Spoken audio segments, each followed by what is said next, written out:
Gender and family life. Okay.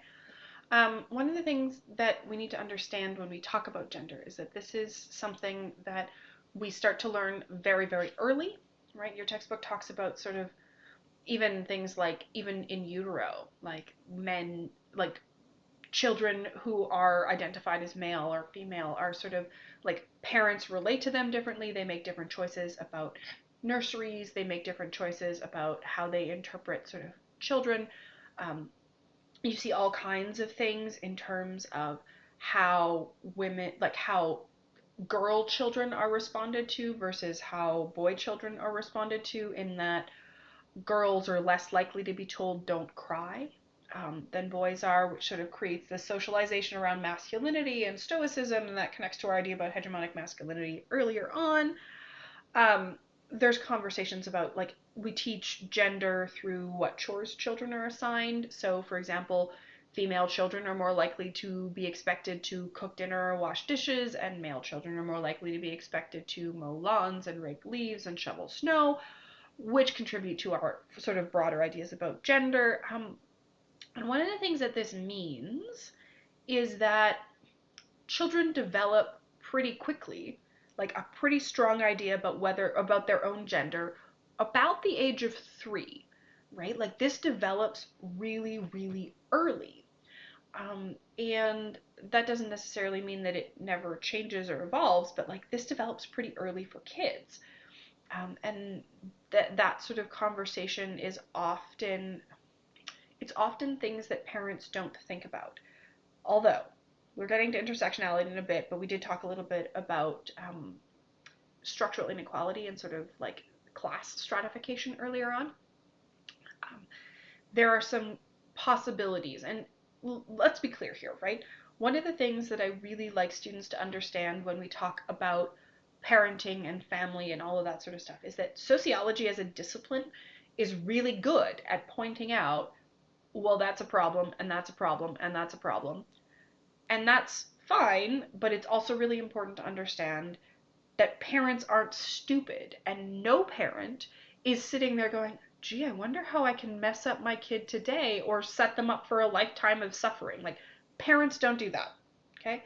So every parent is doing the best that they can. It's just that some of the strategies for managing this kind of gender thing are stratified. They're not available to everyone. So, for example, you'll often see in wealthier households, okay, instead of boy children being given boy toys and girl children being given girl toys, children of both genders will be given toys from both genders. So girls will get blocks and dolls, right? And boys will get the same, which is okay and it works, except that's a strategy that's not accessible in a lot of ways to any number of parents who don't have the resources to be like, well, I'm going to buy my kid twice as many toys as I think they're likely to play with.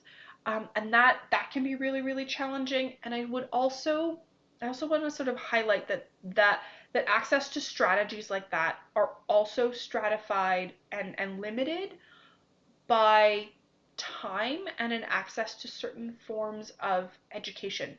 So I don't know how many of you had like thought about or understood gender socialization before you got to this class, but be aware that if you don't hear about this concept until you hit a university class, and like we don't really dig into like the nitty gritty of gender socialization in this class at all, but if you didn't even hear about it until you get to sort of university, then that means that the strategies that counteract those patterns, right?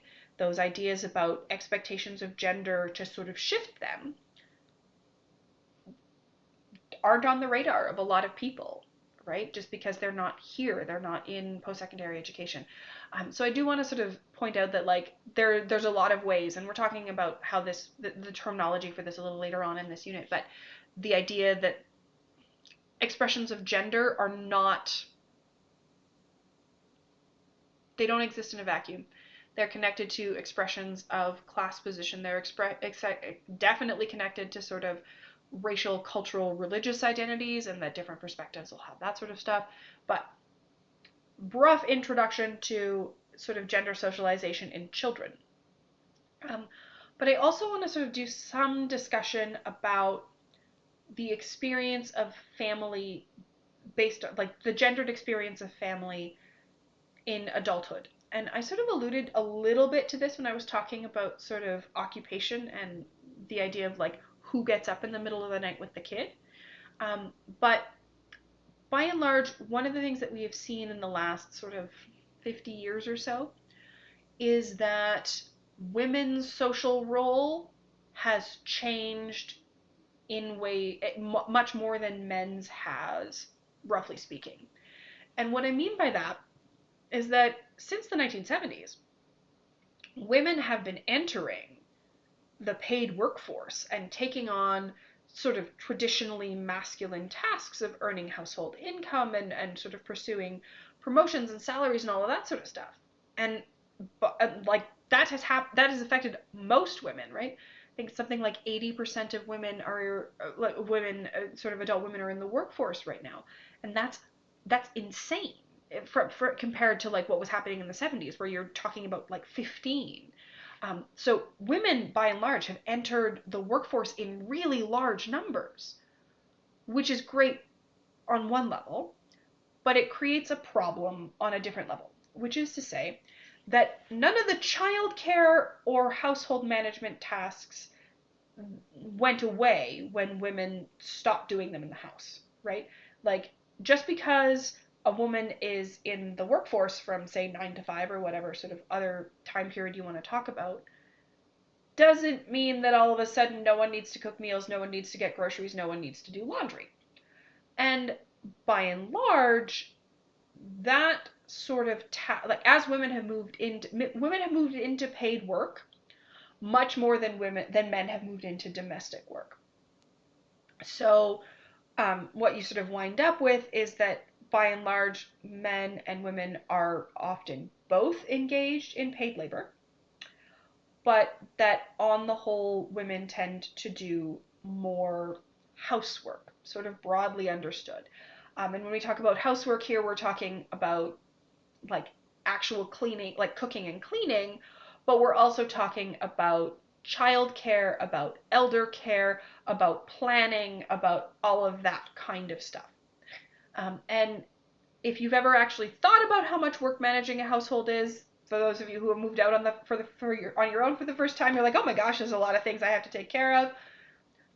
You understand that that is in fact a lot of work, and there's a reason that sort of when women did not work outside of the home, household management was understood as their entire job, right? Because it can be, and it is a full-time job. So there's a term that we talk about in sociology. It's the second shift, which is basically the term that we use to sort of describe the fact that women added paid work throughout the second wave of feminism, like the 60s and 70s, but they didn't lose all of the housework that they do. So essentially, in a contemporary society, there's a lot of discussions about women having essentially two jobs, right? Like you have a paid shift where you work 8 hours for your employer, and then you come home and you have another shift of making sure that your kids get their homework done, doing the laundry, making sure that everyone has clean clothes, making sure that everyone's eating enough vegetables, planning all of that sort of stuff. And as sort of society's expectations about parenting changes,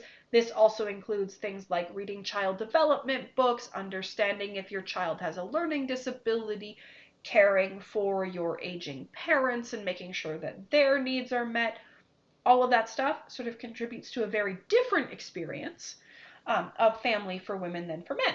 And that sort of leads back into some of the discussions we had about occupational choices earlier on, in that for a lot of women, that pressure and that caregiving and that expectation of caregiving, which is sort of based in who the school calls first, right? Like if a child is sick, who gets the phone call from the school to come pick the kid up?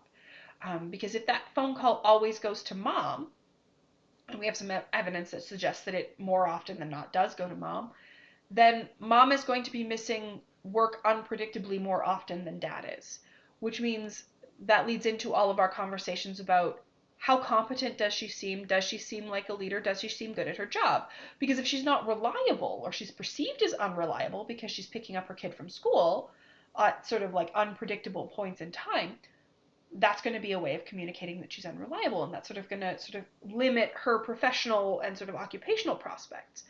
Um, but that sort of pressure for caregiving also contributes to women being more likely to choose to work part-time, which will impact their economic outcomes as well as promotional stuff. So all of these pieces are interconnected, right? What happens in the family, sort of however we understand it, is linked to what happens in the workplace. It's linked to economic realities. It's linked to who got what kind of education and what kind of education is being passed on.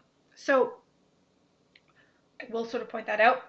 I will also say that in a lot of ways, that distribution of labor, in terms of women do much more of the housekeeping and stuff like that, and we could definitely, like, there are people who spend their entire careers digging into this, so it is sort of more complicated than that. This is not about necessarily men like coming home and doing absolutely nothing. It's just that the proportion of what men do to the proportion of what women do hasn't changed all that much. And this is largely related to all kinds of ideas about parenting. So some of the numbers are suggesting, for example, that employed women today spend about as much quality time with their children in any given day as unemployed mothers in the 60s did. Right? Like, we've shifted what we expect out of parents. There's all kinds of sort of community level things that are happening there. This is not about men just being lazy. It's possible to frame it that way, but that's not what I mean. Just the balance hasn't changed, right? Like, men are doing more childcare and are doing more domestic labor, but houses got bigger. So, there's all kinds of other stuff that are happening there. So there's more of that work to do, right? All kinds of, like, wardrobes got bigger. There's all kinds of like macro level shifts that sort of create that, where men can be doing more and it still isn't balanced because the total amount of work went up at the same time. But distribution of household labor on those terms is largely based on people going back to default assumptions. And what that means is that the distribution of domestic labor in households that are not heterosexual, okay, tends to be much more equitable, partially because there's no model, right? In that, if you have two men, two women, five people, whatever it is, if you don't have like mom and dad in a household, then you don't have culturally sanctioned models around which to divide that work. So you have to make conscious choices about it. You have to sit down and figure out, hey, wait a second, who's doing the laundry? Hey, wait a second, does it make sense for the same person to do all of the laundry and all of the cooking? Or should we split those two tasks because they need to be done really often and sort of like on a daily basis? So if one person does the laundry, then the other person does the cooking, or maybe we split it cooking grocery shopping, or like you work it out because you have to, because there's no model. Whereas in heterosexual families, one of the things that sort of happens is, first of all, you default to this model that expects women to do more sort of caregiving around the house. There's a lot of reasons for that. We don't have time for them today. There's this sort of default model, and then as sort of you go through life's like milestones in your life, so marriage, children, you default even more to those sort of those sort of like gender expected patterns. Okay, so the sort of need to negotiate it can be useful in some ways for some people, because it allows you to sort of create things that work. Whereas in like, if you just inherit the gendered models, you might be working with something that doesn't actually work for anyone in the household, but this is the assumption and this is what we've always done.